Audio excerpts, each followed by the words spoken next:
Welcome to this election special on Kankakee Podcast. I'm Jake LaMore, and for the first time in Bourbonnais history, there is a primary election being held to decide the mayoral candidates for the Bourbonnais Citizens Party. Now, Bourbonnais voters have the choice between Mayor Paul Schorr and Trustee Jeff Keast. Now, the winner of the primary is going to face David Zanani of the People's Choice Party in the consolidated election on April 1st. At this point, we've heard from Mayor Paul Schorr on the podcast to talk about his campaign. Now it's time to welcome Trustee Jeff Keast to find out what his first term in office would look like if elected mayor of Bourbonnais. So welcome, Jeff. Thank you. Thank you for having me. Yeah, it's great to have you here. We've never spoken on the podcast before, so I think people that might not be familiar with you, I mean, you've been a trustee now for 10 years, so I mean, Bourbonnais voters, I would hope at this point, have gotten a better chance to know you since you have been in office for that length of time. But for those that don't know you, where are you from originally? Are you born and raised in Bourbonnais, or where are you from? Born and raised in Kankakee County. Okay. I actually went to Limestone Grade School and Herscher High School. When I became an adult, my brand new bride and I moved to Bourbonnais and been in and out of Bourbonnais proper, but been at our current residence in Bourbonnais for 19 years now. What was childhood like for you in in Herscher, Limestone? I mean, what kind of things were you into? Oh, well, I was a typical kid. I was a sports kid. Okay. Loved math and science, but I played basketball in grade school, played football my freshman year until I tore my ACL. Ooh. Yeah, that was an interesting time in my life because that was kind of the first setback that you go through when you're a kid and you think you're invincible. You think you're invincible, and I imagine, were you trying to go after any type of college scholarship? Was that on your mind? Or? Well, of course it was. And after getting injured, going to therapy in Champaign at Carl Clinic, I met by this time I was a sophomore by my second surgery. And by this time I had met a young man that was built very well. And in talking to him, found out that he was a tailback just like I was, and found out that he was a freshman and he was huge. And I went, wow, maybe I should be rethinking this. So, it was definitely an eye-opening experience. And so at 15 years old, I started working and, figured I would go down that road. So what'd you do when you say you started working? Where did you start working? In high school? Working? My first job was at the Kankakee Country Club. I worked in the pro shop, cleaning clubs and meeting people, and it was a great experience. And then what did you do after high school then? Well, before I left high school, I actually had a child with my wife. Oh, wow. Girlfriend at the time. Yeah. So we were babies having babies. And your priorities change very quickly. No wonder why you had a big sigh. You're like, oh man. But that's, that's part of life. Yeah. And so were you 16, 17? When Brittany was born, our oldest daughter, I had just turned 18 years old. So literally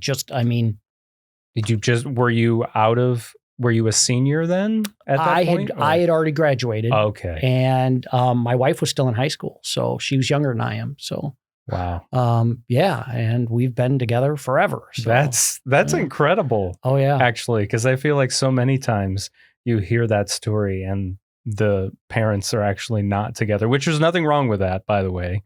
Nothing wrong with that, but it's just, I feel like that's I could be wrong. I feel like that's a rare occurrence. Well, and I guess going down that same point, I've got, 3 children, and I know this is probably a direction that you're going to eventually ask, but, and 2 grandchildren. And my oldest daughter, my son-in-law, and my 2 grandchildren literally live 3 doors down from me. Oh, that's nice. So we go on vacations together. they have a pool, so we go down there for pool parties. They come down and hang out. I have a very good life. So I'm sure I can only imagine what that news was like when you found out that your then girlfriend, Jenny, was pregnant. What was your initial reaction? I mean, what were you doing for work at that time, straight out of high school?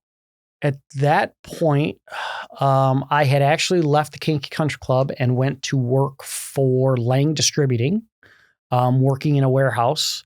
And then shortly after that, as soon as Brittany was born, I went to work at Mayoral Chevrolet. I was one of the youngest salespeople that they had ever had. It was, your priorities change very quickly. And it was scary at that point in my life. But, we got through it. And I truly believe that the decisions that you make are what puts you on the path that you're on. So, yeah. When you think back on that time, what are the big things that come to your mind in those, in those years? Well, you were learning. I mean, back then, you try and get books on parenting and you're like, okay, I mean, I will tell you a story that has always stuck with me. When we found out, my mom and dad found out, and then of course my mother-in-law and father-in-law found out, and they actually wanted to meet to find out who was going to take care of different responsibilities, because that's a big deal. My wife and I were sitting in her bedroom, talking while the parents the adults were talking in the other room. The adults were talking in the other room. And the conversation came, who was going to pay for our child?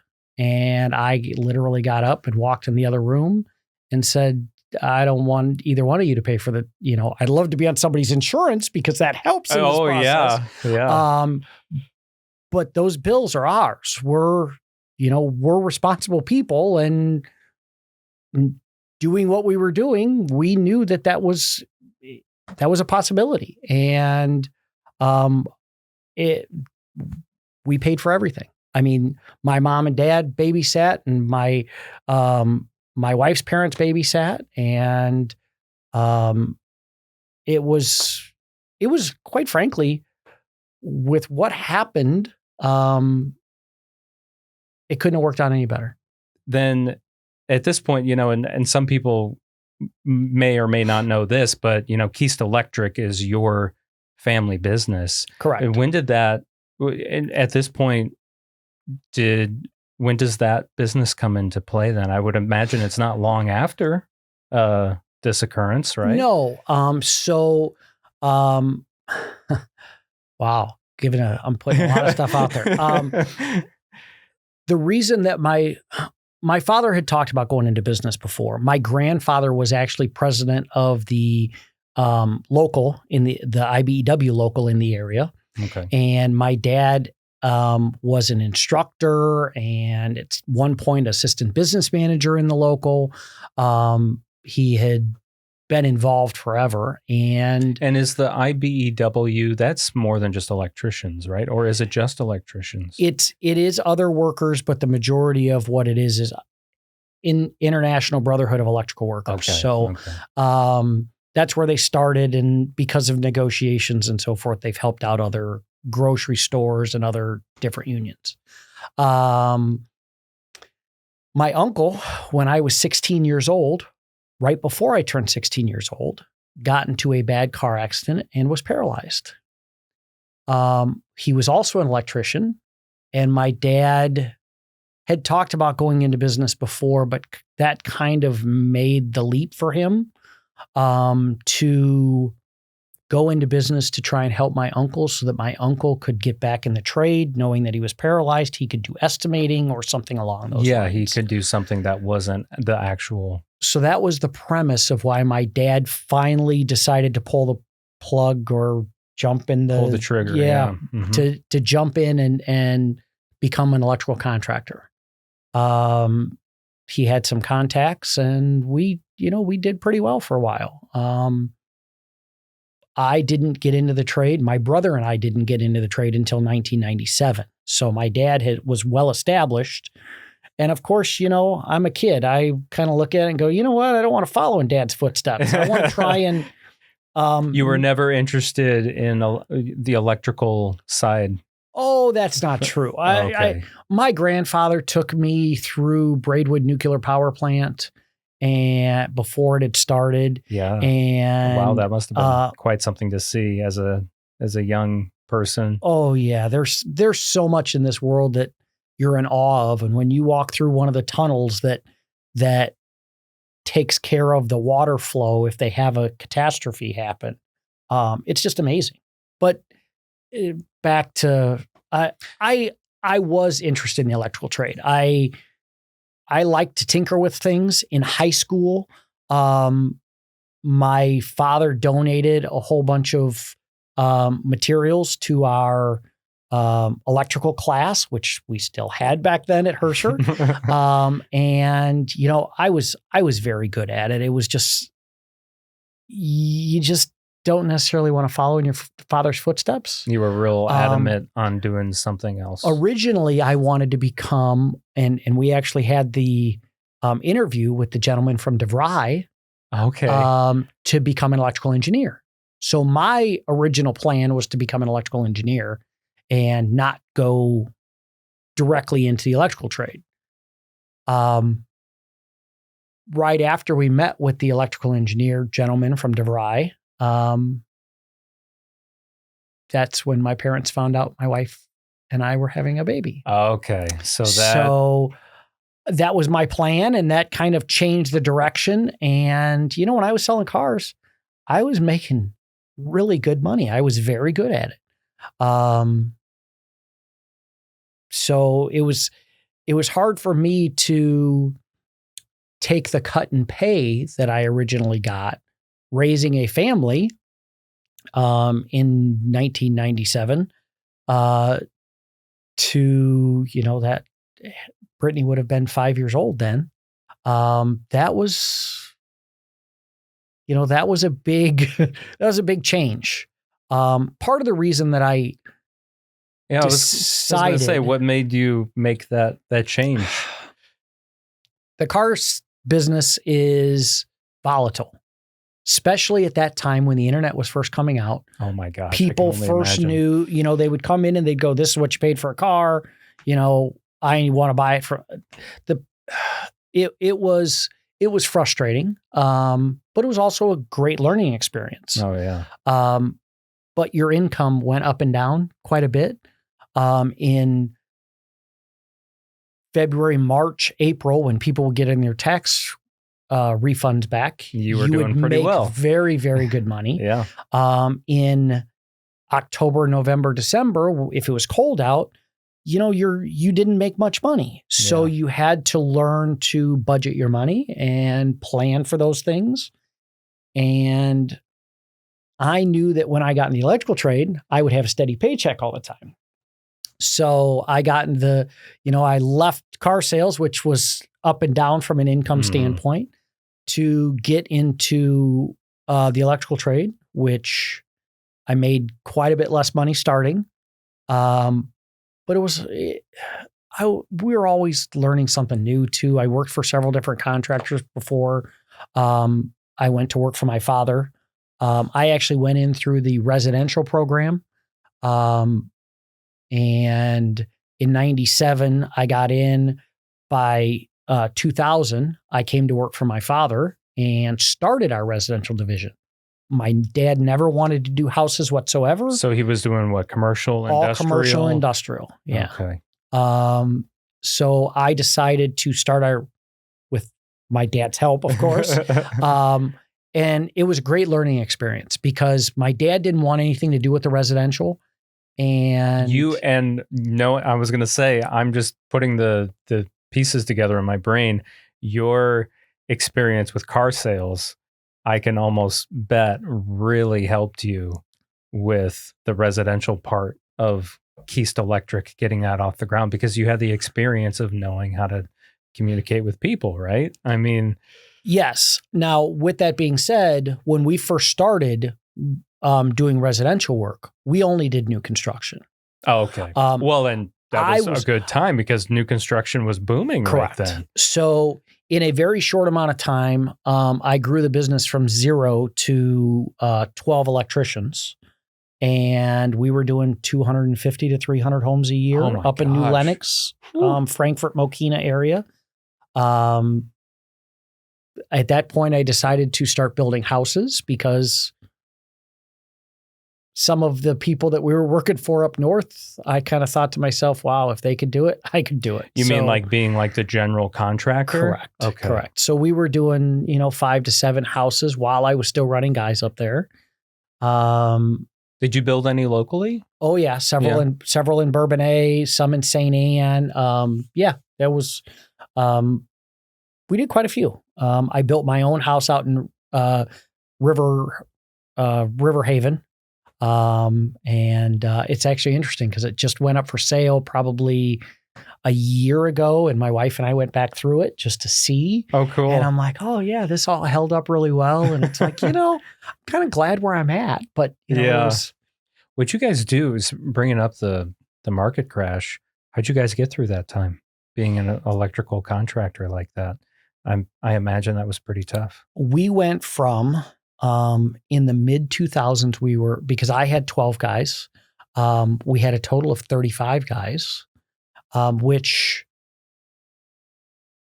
I think there was some loss of control there from my dad's standpoint because he was close to retirement at that point and wanted to spend more time doing the things that he enjoyed doing.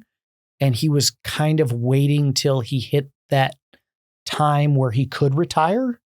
And so we had a few jobs that lost some money in that process as well.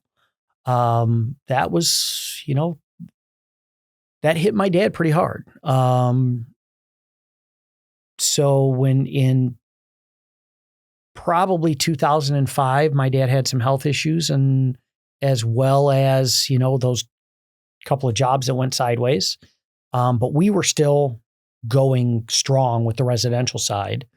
I was still building houses at that point, and a friend of mine who was a developer turned to me and said, if you can get out, get out. I'm like, well, what do you mean? I had just bought some lots, and I had just bought those lots and was getting ready. I'm like, every spec I build, it sells right away. Yeah. And he said, it's coming, and it's coming fast. So I put a for sale sign on one, and then the gentleman that bought it basically said, do you have any more? I'm like, well, yeah, I have these. And I got lucky and sold all of those lots, which gave me some cushion. Yeah. If you didn't have that, who knows? Yes, absolutely. Gave me some cushion and gave me a little bit of breathing room. And basically my brother and I went back down to just him and I doing electrical work. Oh, when the crash hit, you had to go that far down from 35 guys to just you two? For the most part, yeah. There was some feeders in there, and it came back relatively quickly. But that was also the time that my brother and I were just taking over. So we had to learn how to run the business, and there was a little bit of money in the bank, and all the tools we could need to run a 35-man shop. But I didn't have the loan capacity. I didn't have, there's to sit through what we sit through now for waiting for money to get paid on these jobs. Sometimes you wait 3 months, sometimes you wait 6 months. Every once in a while you get lucky and they start paying you within, 45 to 60 days. But yeah, and I'm sure, and a lot of that probably depends on who the job is for, because sometimes there's grant money involved and things like that, right? Or federal funding, whatever it may be, and that takes a while for them to get that through, right? Oh, and most of our contracts we get paid when the general contractor gets paid. Oh, so if the customer is slow paying the general contractor, then we get slow paid as well. And, there's that. It happens.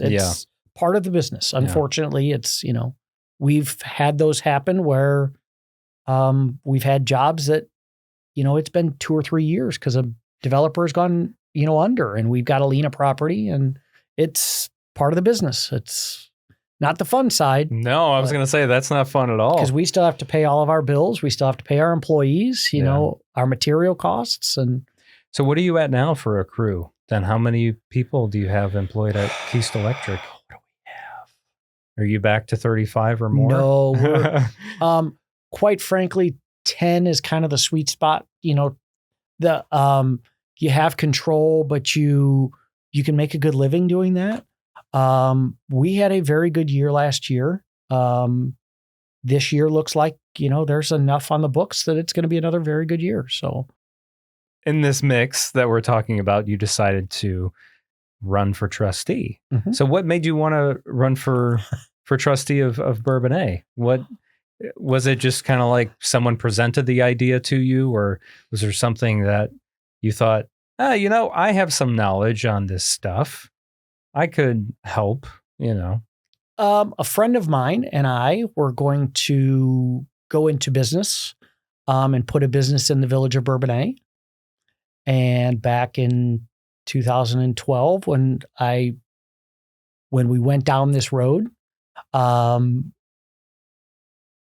village didn't follow their own ordinances. So going to a job site, which I was working doing electrical work in the mall, we were working for Terry Vaughn, and I was kind of venting on the job site, and Terry goes, well, if you want to change something, you should run. And then in talking with Terry, not realizing that he was mayor, at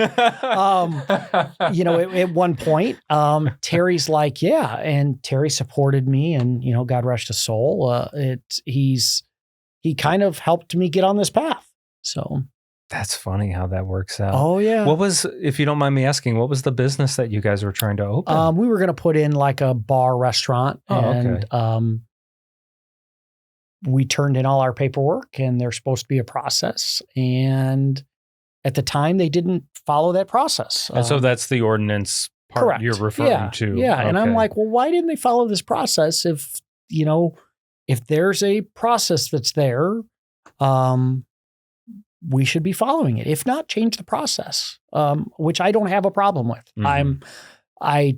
I feel that way on a lot of our ordinances and things in the village, that, either enforce them or change them, or get them off the books completely if they're, What was the ordinance, and has that been changed since then at all, or since you've been in office, since that's what got you to be a trustee? No, that ordinance has not been changed. Okay.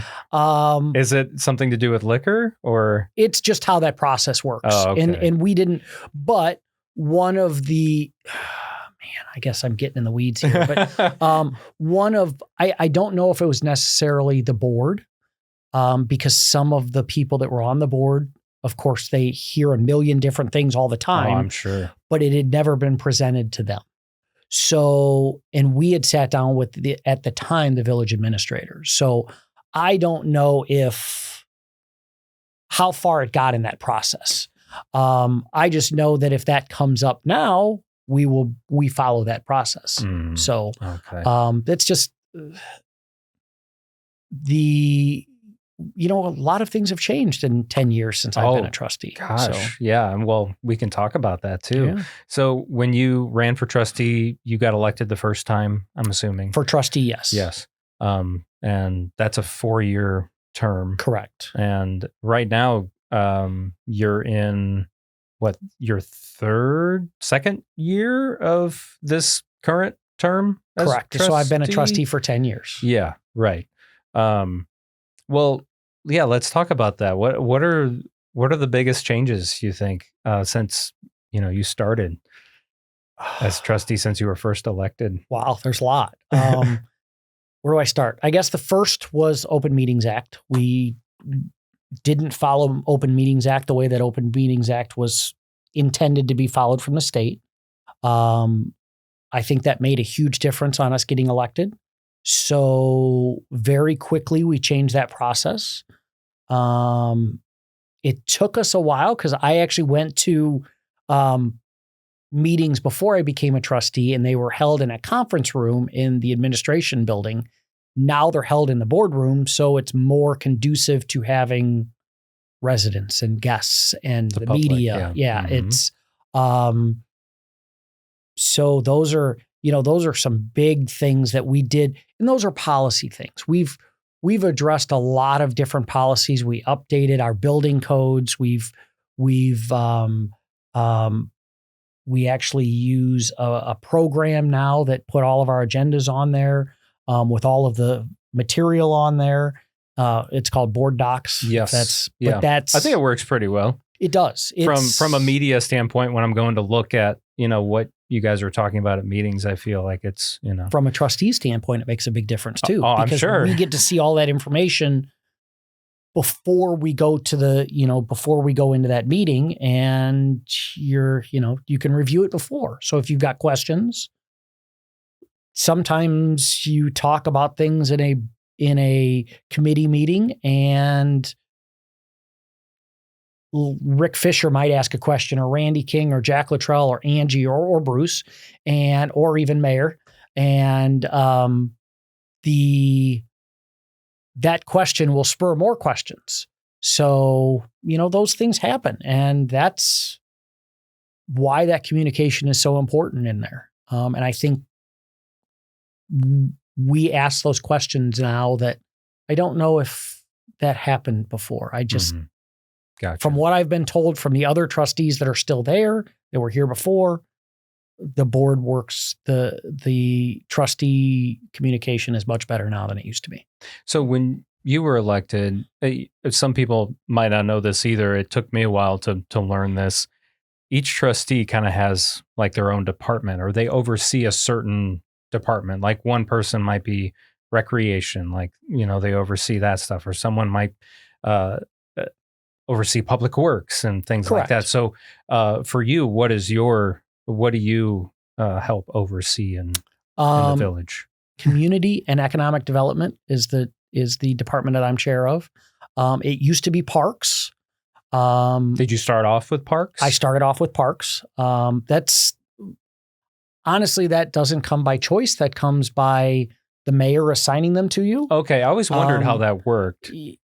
I think that in that process, there should be more input. But that's, those things can change in the future. Mm-hmm. But I think that having that communication and looking at those things to see what people's passions are. The CED committee is important.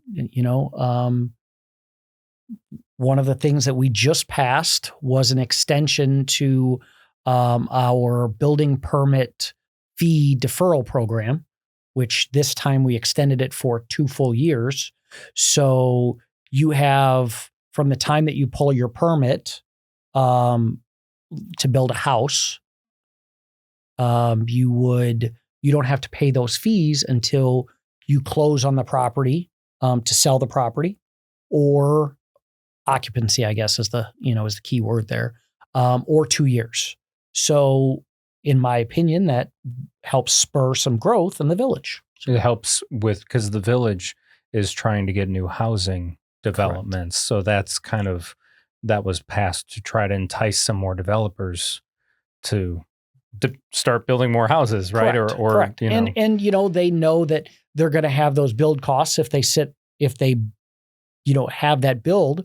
But are those permits that expensive? Are they? They're really not, but it's all part of that. They're all little cogs in the wheel of, sometimes when we were doing houses up in New Lenox, Frankfurt, the developer would turn to us and say, "Hey, we want to build a model, but we're not going to pay for it until the subdivision's closed down." Oh, yeah. So you might have 2 or 3 houses out there have, $40,000 or $50,000 sitting out there that you're not going to get paid for 3, 4, 5 years. It could be a long time. Yeah. Yeah. It's just part of the investment to keep that builder moving forward. And it's, How long have you been a part of the economic development department then, since this term or since before this term? No, before this term. Okay. Paul had redone the committees and moved them around a little bit. We renamed them as well. We don't have parks anymore. Parks actually is part of Randy King's committee. Jack Luttrell, who takes care of utilities, the utility committee, he's, because we don't own the sewer system anymore and so forth, he's basically the liaison to NICOR and ComEd and Aqua and so forth. So it's just a little different. So kind of before we dive into the meat and potatoes of, running for mayor and stuff like that, is there anything else you want to highlight that ordinances or things that you've helped spearhead while being a trustee the past 10 years? There's a lot of things, and there's so much of it that we go back and forth with that, might start out as my idea or Jack's or Randy's or Paul's or our administration. And then we tweak those ideas and they start in one spot and they end up in another. Yeah. So I know it's a group effort, of course. It is. But, still sometimes it's one person that's helping with the majority of it, or I'm the guy that asks a lot of questions. Okay. So when we come up with an idea, and there's been there's been ideas that have come from everywhere. The Grove is a perfect example. I mean, that was a collective of everybody putting input in, including 3,000 residents putting in, information to shape that into what it was. When we first started that process, we knew we wanted to do something. We just weren't exactly sure what we wanted to do. Yeah. And I to think get that much input is very good. 3,000 out of, you might say, well, Bourbonnais is, about 20,000 now. But back then it was a little less, but still like 3,000 to get 3,000 of your residents' input is actually quite a bit. And the company that helped us basically said that this was unbelievable, the amount of response that we had. But we have a great community. I mean, we've got a community that cares. That's the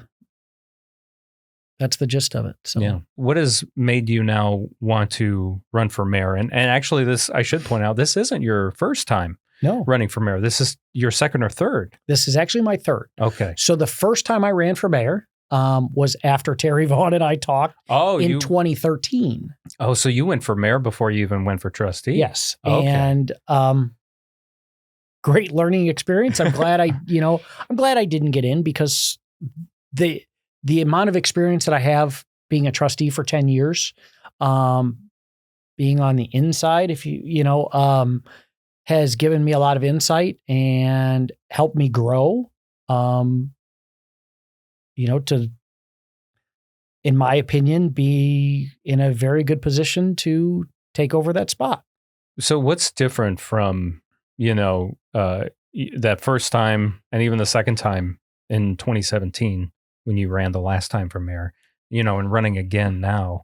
I mean, you're not giving up, you just keep going. What are some of those things that you would like to do as mayor? I look at things a little differently. The reason that I ran the first time was because I felt like my friend and I were wronged in that situation. And that was remedied when I became a trustee and we got a new administrator, and a lot of those things changed because of that. I believe that I'm more forward thinking. The interchange is a perfect example. That, to me, development, because I'm in the construction industry, is near and dear to my heart. I think that the interchange, which was started in 2016, is when we started. To have 2 gas stations up there is not good growth and development. With everything that was going on. I could see that we weren't being aggressive in marketing up there. And I know that we leave that to the real estate agents, that's what their business is. But to reach out to the players that we want at the interchange and put together that group to specifically sit down and think about those things. I mean, I think we should be pulling in some of the people in the village of Bourbonnais, some of the residents, and say, what type of business would you like to see up there? We've never sat down with the village trustees and said, what type of business would you like to, us to put up there? And let's go get them. That's my approach. I truly believe that if we start reaching out to the businesses that the kind of Facebook has put out there on what they'd like to see at the interchange, as well as what our vision is, the growth would happen there. I think we have kind of a field of dreams approach at the moment. If you build it, they will come. And so far we're getting, dollar stores in the village and we're getting gas stations. I was curious, since you are, you oversee economic development and things like that. Does that not fall under what you do as a trustee, or do you have that power now? I guess is what I'm asking. No. Okay. No, that's I just wasn't sure how. Basically, as the chairman of the committee, I am the one that runs the meetings. We still, discuss and vote on the things that are brought to us. But, technically, the mayor is the chief executive officer and the village administrator is the chief operating officer.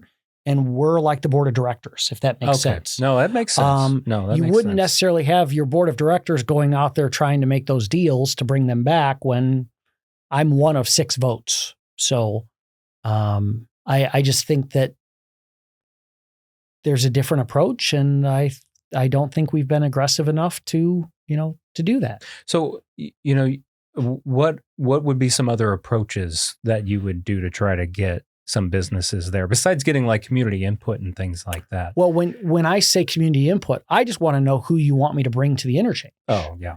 And then at that point, it's real easy for us to reach out to those players. And there's a convention that happens in Las Vegas.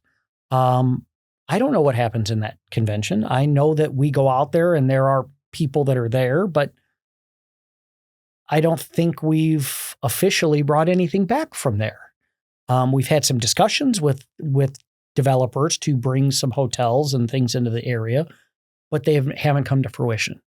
I truly believe that if you have a good relationship with the developer that owns the property and the businesses that we want in the area, you need to be aggressive and go after there and say, hey, we'll put together an incentive plan and we'll do what we have to do to bring you to the village. So, and I know another thing, when, you announced you were running for mayor, another thing you talked about was, trying to provide some relief for taxpayers, for property taxes in particular. And in your mindset, what is a way to do that the village can help with that? So we tried to do it by referendum. This last time, and it was a very close vote. It was. The state has given us the authority now to do it without a referendum. Oh, really? You can? Yeah, that's. When did that happen? I wasn't aware that you could do that. They passed it in a bill that also does.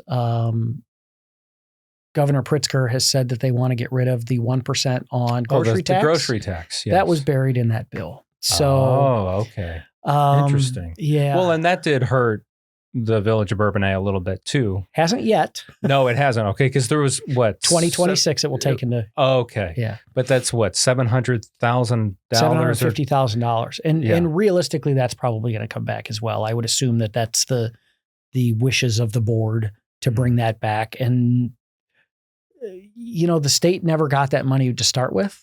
Right, that usually went to municipalities, and that's why so the 1% grocery tax, 100% of it would go back to the village.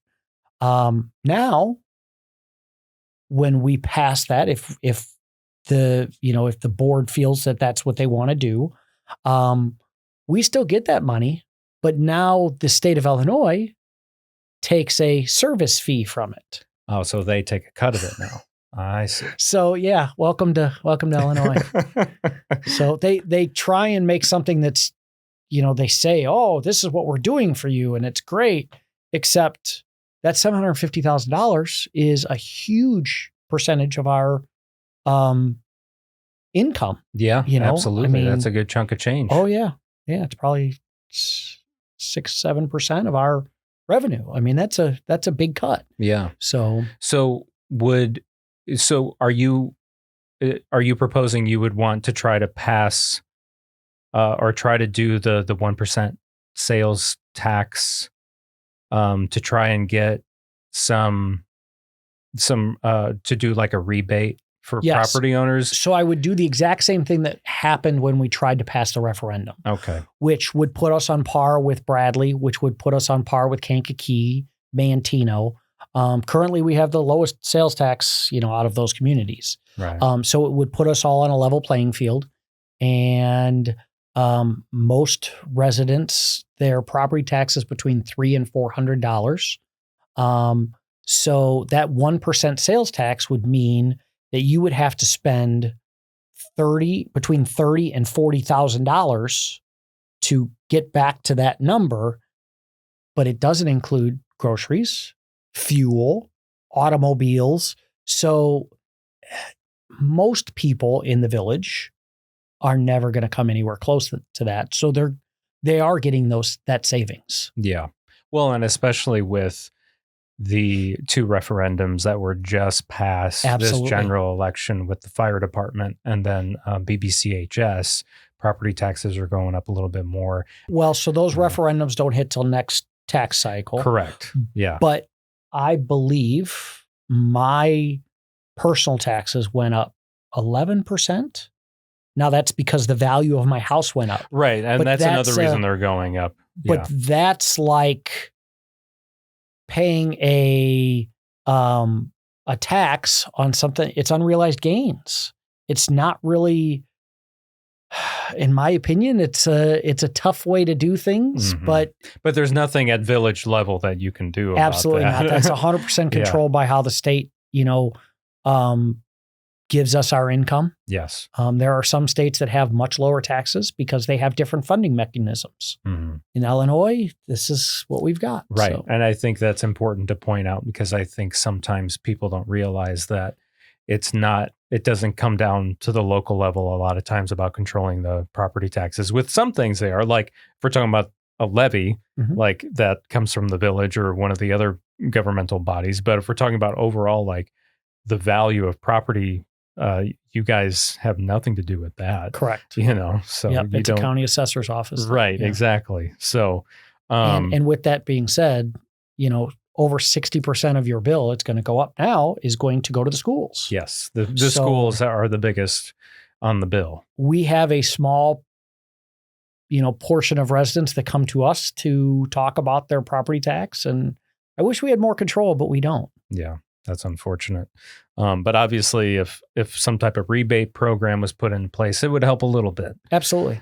We talked about a little bit about economic development, trying to attract those businesses to the interchange. Are there some other ideas that you would want to try to implement for economic development or just helping, small businesses? You as a small business owner can relate to how tough it is to have a small business currently. Oh yeah. I think that there's a lot of things that we can do in our building department. Good example is siding on your house. We require you to get a permit. with me saying this, I have not talked to any of the other trustees or, the administration about this at all.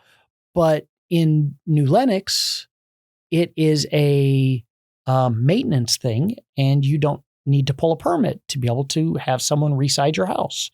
There are certain ordinances that we have on the books that I think, we should revisit and talk through them. Being an electrical contractor and a former inspector, I think that, we should require contractors to be licensed. They don't have to be licensed in the village. If you wanted to be an electrical contractor, you could go to the county, fill out your paperwork, prove you've got a business and have workman's comp insurance. And guess what? You're now an electrical contractor. And pretty much anything but a plumber or a roofer, because they're state licensed. Right. So, yeah, that makes sense. Mm-hmm. But as far as, and that's something that's in your wheelhouse, obviously. Of course it is. But is that something, so the village itself can require that if they wanted to pass an ordinance saying, hey, absolutely, you have to, You just have to prove show you're competent. And mm-hmm. and I think that should be across the board for all the trades. Mm-hmm. There's a lot of times our inspectors go out and they look at something like, you need to start over because, of those situations. It is something that's concerning that, you've got handymen and people doing work that isn't necessarily safe. So if they pull a permit at all. Mm-hmm. Yeah. And, I guess this kind of falls under that. Another thing you announced, or that you put in your announcement when you were running for mayor was talking about zoning and rezoning improvements. And when you're talking about zoning and rezoning improvements, what exactly are you talking about? Well, it's not necessarily to rezone properties that should be in commercial areas that are going to suit those areas. I think we need to really sit down and go through, we had people come about the old Cigna building. That zoning should stay the zoning that it is. It's, I think we should do a better job of attracting some suitors to take over that building. And I think that, having having another interchange nearby hopefully would help. Yeah. Well, we've had that interchange. The interchange has been open since, fall of 2018. Right. And that building's, Gardant has now moved out of that building. Yeah. So it's and they weren't even empty. Occupying the whole building. They were only occupying 1/6 of the building. Right. So. It's just such a big building. It is. It's a monster. It is. Yeah. So you're saying that it should be almost like once properties are zoned, they should just be that way. No, I think that the we need to go through our zoning on a regular basis, and I think we do in some respects. I think that there is, we've got little islands in the village. If you look at our map that are technically not in the village limits, those should be brought into the village and zoned, added to all of that so that we have a very solid, comprehensive plan and, getting the public's input, which we do a pretty good job of. I think we can do better, but, I think that those kind of things are important. So, yeah. What are some other things that you would like to work on as mayor? The big one for me is growth. I think term limits is something that I guess I'm jumping around a little bit. No, that's okay. Term limits are important to me. I think that fosters new ideas. Sometimes you get stagnant government because people want to be in positions instead of necessarily helping moving the village forward. Term limits for like trustee and mayor, or just want to? I agree. Yes, I think that's. I think that we should have those term limits for the people that are helping make those decisions. It also is going to foster people to come in, fix the things that they feel need to be fixed, and then I wish we had that at a state and a federal level. We do from president, but we don't for a lot of the congressmen that are in there. And I think I think our country would run better if we did that. I mean, if we're talking about different things, the relationship between our police department and our administration, to me, that's huge. But it's not just the police department and the administration. It's the public works department and the administration. It's the building department and the administration. What things would you like to see implemented in those departments? From a police standpoint, I believe we have in my feeling, we have the best police department in the county. They need to be treated like professionals, and they need to be able to do their job and support the residents the way that they need to protect and serve. And I think that sometimes our administration gets in the way. I'm not necessarily saying our administration or the police structure administration gets in the way, but between the two of them, sometimes let the police officers do their job and protect the way that they need to protect.